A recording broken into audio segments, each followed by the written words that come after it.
Hace 100 años, un pequeño pueblo llamado Serantes, en Ferrol, vio nacer a Gonzalo Torrente Ballester. Torrente, de naturaleza curiosa, deseaba ser marino, pero una miopía se lo impidió.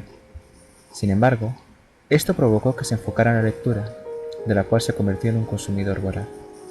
Con motivo del centenario de su nacimiento, se está mostrando la exposición Los mundos de Torrente Ballester, organizada por la Sociedad Estatal de Conmemoraciones Culturales, que ahora mismo está expuesta en Salamanca. Bueno, pues hay objetos que él utilizaba, pero que siempre están seleccionados y están expuestos en función de las épocas a las que hace referencia, de los libros.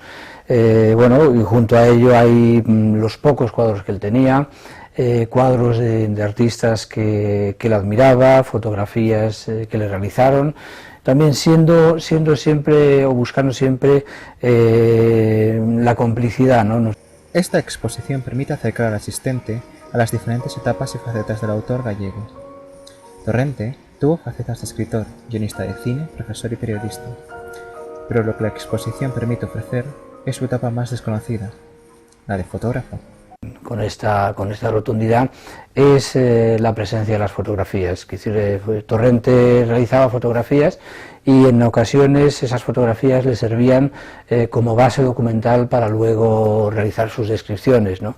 Hemos llegado incluso a encontrar algún dibujo en el que, bueno, pues él ha unido lo que será pues una de las plazas de la saga Fuga de JB, pero es que a ese dibujo lo podemos acompañar, o lo podríamos acompañar, de las fotografías que se le sirvieron de base para sus dibujos e incluso de las descripciones, con lo cual de una manera como muy clara, muy gráfica, se está demostrando que efectivamente las fotografías en ocasiones le servían de base. El Quijote fue la obra que más le impactó a Torrente Ballester y la que más influyó en su carrera. Su abuelo Eladio, con quien mantenía una relación muy estrecha, fue el que le regaló su primer Quijote. Tal fue la influencia que Torrente hizo un ensayo dedicado al personaje titulado El Quijote como juego, y poseyó una colección de más de 40 ediciones de esta gran novela.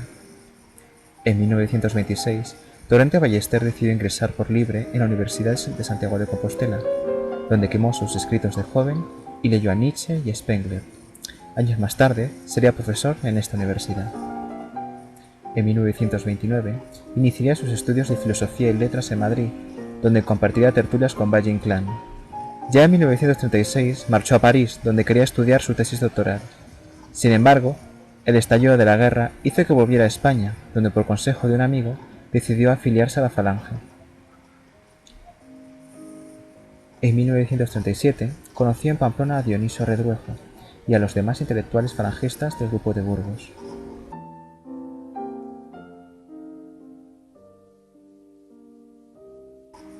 En 1943, Torrente Ballester publicó su primera novela, Javier Mariño, con quien sería censurada por el régimen a los 20 días de su publicación. Esto no provocó que Torrente dejara de escribir. Como muestra es que 3 años más tarde publicó su segunda novela, El golpe de estado de Guadalupe Limón. En 1947 decide volver a Madrid, donde ejercerá como profesor de Historia Universal en la Escuela de Guerra Naval, donde asistió a conferencias de Ortega y Gasset. Un poco más tarde iniciaría su actividad como crítico teatral en el diario Arriba y posteriormente en Radio Nacional. Fue también en Madrid donde Torrente Ballester tiene su primer contacto con el cine al escribir el guión de la película Llegada de noche, de José Antonio Nieves Conde. En 1957 se publica el primer volumen de su famosa trilogía, Los gozos y las sombras. Sin embargo, la felicidad le dura poco. En enero del año siguiente fallece su mujer, Josefina Malvido, y un mes más tarde perdería también a su padre, Gonzalo. La alegría volvería en 1959, cuando recibe el premio de novela de la Fundación Juan Marc, y al año siguiente conoce a quien será su segunda esposa, María Fernanda Sánchez Guisano. A inicios de los años 60, Torrente descubriría el magnetófono, instrumento que se volvería su compañero inseparable por el resto de su vida. Cuando yo volvía del colegio, pues lo habitual era ir a darle un beso y estaba mi padre tumbado en una chaiselong, generalmente con un magnetófono al lado, a partir de un momento, ¿no? Cuando hubo magnetófonos o cuando él se lo compró, que fue muy pronto, hablando y fumando.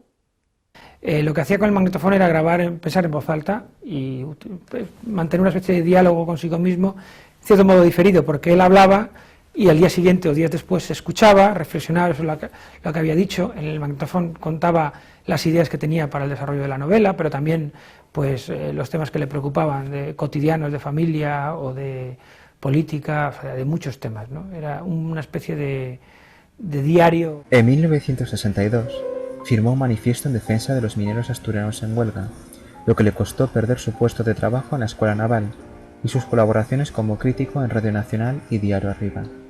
Dada la escasa acogida de su obra, Don Juan decide refugiarse en la traducción y ejerció como profesor en Pontevedra. 4 años más tarde es invitado a enseñar en la Universidad Estatal de Nueva York como profesor distinguido. Su estancia en Estados Unidos le sirve para crear otra de sus famosas novelas, la saga de J.B. La Catedral de Santiago es imperfecta, pero es una catedral, es una solemnísima, grandiosa, excepcional catedral. La saga es una catedral, es una sinfonía, ¿no? Y entonces no es lo mismo escribir una cantata, una canción que dura 3 minutos, que componer una gran sinfonía, con cantidad de registros, con cantidad de... Incluso diría que pueden ser las 9 sinfonías en novela, por eso yo creo que es la más destacable, es la que revela que hay realmente un constructor de mundos. A su vuelta a España, en 1975, es elegido miembro de la Real Academia Española. Torrente decide trasladarse a Salamanca, donde impartiría clases de profesor, donde ejerció también hasta su jubilación y donde moriría en enero de 1999. Su legado es inmenso, como muestra de todos los galardones que recibió en vida, entre los que se encuentra el Premio Príncipe de Asturias de las Letras en 1982, junto con Miguel Delibes, y el Premio Miguel de Cervantes en 1985.